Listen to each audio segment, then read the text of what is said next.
کہ جو 25 مئی کے کارکنان پاکستان تحریک انصاف کے کارکنان رہنماؤں پر جنہوں نے تشدد کیا یا مقدمات درج کیے، ان پولیس افسران اور ان کے ساتھ ساتھ وہ افراد جنہوں نے احکامات دیے نظر بندی کے، ان کو ہٹانے کے حوالے سے تھا، اور سیاسی افراد کی گرفتاریوں کے حوالے سے تھا، ان پر مقدمات درج کرنے کے حوالے سے تھا۔ یہ معاملہ تو کافی حد تک چلتا رہا، یہاں تک کہ پنجاب پولیس جو ہے وہ اپنے ہی وزیر داخلہ کے احکامات نہیں مانتی رہی، بلکہ پنجاب پولیس کے ترجمان کا یہ کہنا ہے کہ جب تک ہمیں وزیر اعلیٰ آفس سے کوئی حکم نہیں ملے گا، ہم اس وقت تک اس پر عمل درآمد نہیں کریں گے۔ اور یہی بات ہے کہ آج بھی وزیر داخلہ نے یہ اعلان کیا تھا کہ شام تک جو ہے مقدمات درج ہو جائیں گے، کارروائیاں شروع ہو جائیں گی، سزا و جزا مل جائے گی، لیکن ابھی تک ایسا کوئی چیز سامنے نہیں آ سکی۔ دوسری جانب پنجاب کی بیوروکریسی کے حوالے سے کچھ معاملات چل رہے تھے، اور پی ٹی آئی چاہتی تھی کہ ہمارے جو مخصوص افراد ہیں ان کو اہم عہدوں پر تعینات کیا جائے۔ عمران خان صاحب بھی یہی چاہتے تھے کہ کچھ افسران جو ہیں وہ ایک مخصوص عہدوں پر تعینات ہوں، جبکہ جو وزیر اعلیٰ ہیں، وزیر اعلیٰ آفس، وہ چاہتے تھے کہ ایک ایسے افسران کی تعیناتی عمل میں لائی جائے جس پر کوئی سوال نہ کھڑا ہو سکے۔ وہ اپنے جو ہے وہ معاملات کو دیکھتے دکھائی دیے، جس وجہ سے ان دونوں گروپوں کے درمیان کافی حد تک جو ہے وہ چپکلش دیکھنے کو مل رہی ہے۔ اسی طرح پنجاب کابینہ کی جب تشکیل ہوئی تو اس وقت بھی کافی سارے معاملات سامنے آئے۔ پنجاب کابینہ کی تشکیل ہوئی، پھر اس کے بعد تقریباً 7 افراد ایسے تھے جن کی کابینہ کے بعد ان کے قلمدان میں تبدیلی بھی لائی گئی، اور اس میں بھی کافی سارے معاملات جو ہیں وہ دیکھنے کو ملے۔ کئی سینئر رہنماؤں کو جو ہے وہ ان کے قلمدان تبدیل کیا گیا، جس پر عمران خان نے کچھ تحفظات کا اظہار کیا۔ بظاہر یہ لگ رہا ہے کہ جو وزیر اعلیٰ ہیں پرویز الہی صاحب، ان کی کوشش یہ ہے کہ غیر جذباتی فیصلے کیے جائیں، بہت زیادہ سختی کا ماحول نہ ہو، اور ایک ایسا ماحول بنے جس سے کہ نظام چلتا رہے، اور خاص طور پہ حساس معاملات پہ ٹکراؤ کی سی کوئی کیفیت پیدا نہ ہو۔ اسی وجہ سے جب شہباز گل کا واقعہ ہوا تو سب سے پہلے انہوں نے مذمت کی، اور پھر شہباز گل کے ہی معاملے کی ہینڈلنگ ہے جس کے حوالے سے لگتا ہے کہ اختلافات سامنے آ رہے ہیں۔ تو پرویز الہی صاحب جو ہے وہ بظاہر ایسا لگتا ہے کہ وہ اس کو ٹھنڈا کر کے معاملات کو آگے بڑھانا چاہتے ہیں۔ بالکل آپ درست فرما رہے ہیں کامران صاحب۔ چودھری پرویز الہی کیونکہ ایک سیاستدان ہے، پہلے بھی پنجاب کے معاملات کو لے کے چلتے رہے، اور وہ چاہتے ہیں کہ آپ پنجاب کے تمام تر معاملات ہمیں چلانے دیں، تحریک انصاف اتنی مداخلت نہ کرے۔ وہ یہ کہتے ہیں، وہ متعدد اجلاسوں میں وہ کہہ بھی چکے ہیں کہ چاہے کوئی بھی آپ کو حکم دے، آپ نے فائنل اپروول ہم سے لینی ہے، وزیر کچھ بھی کہیں آپ نے حتمی منظوری وزیر اعلیٰ سے ہی لینی ہے، کیونکہ وہ یہ چاہتے ہیں کہ ایک منظم طریقے سے معاملات کو لے کے چلیں، کوئی سوال نہ اٹھا سکے۔ جب شہباز گل کا کل والا بھی معاملہ ہوا تو انہوں نے ہی منظوری دی تھی کہ آپ شہباز گل کو اسلام آباد پولیس کے حوالے کر دیا جائے۔ وہ الگ بات ہے کہ آئی جی پنجاب کی آج ریٹائرمنٹ کا نوٹیفیکیشن بھی جاری کر دیا گیا ہے آئی جی جیل خانہ جات کی، جبکہ وہ تو بڑا تاخیر سے ہوتا ہے، اور یہ کہا جاتا رہا کہ جو طریقہ ہے معاملات کو مل جل کر آگے لے کے چلنا چاہیے، لیکن کیونکہ تحریک انصاف میں کئی ایسے افراد ہیں وہ چاہتے ہیں کہ اپنے مطابق کے معاملات کو لے کے چلیں، کیونکہ اب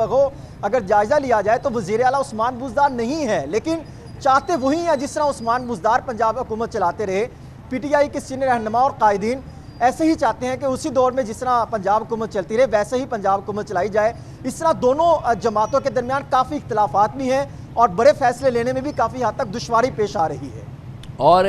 اس سلسلے میں براہ راست ملاقات ہوئی پرویز الہی صاحب سے عمران خان صاحب کی؟ جی کامران صاحب، تقریباً 3 ملاقاتیں اس سارے معاملات کے حوالے سے ہو چکی ہیں، ٹیلی فونک رابطے بھی ان کے ہوتے رہے ہیں۔ گزشتہ روز بھی جو وزیر اعلیٰ آفس کے ذمہ داران ذرائع ہیں وہ یہ کہہ رہے ہیں کہ ان کی بھی ٹیلی فونک گفتگو ہوئی۔ اسی میں ہی عمران خان صاحب نے یہ کہا تھا کہ یہ چیف سیکرٹری کو ہٹا دیا جائے، جس کے بعد